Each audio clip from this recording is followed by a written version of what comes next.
Grounding in electrical installations, a comprehensive overview.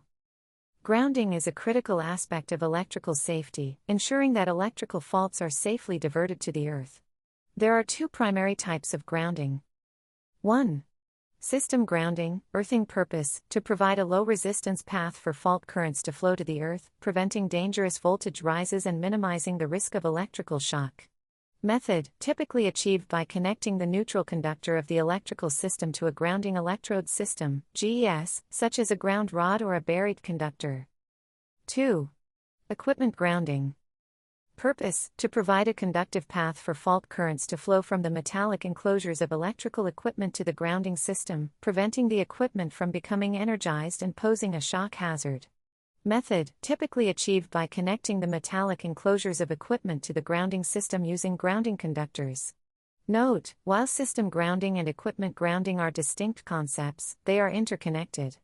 A properly grounded system ensures that equipment grounding is effective in protecting against electrical hazards.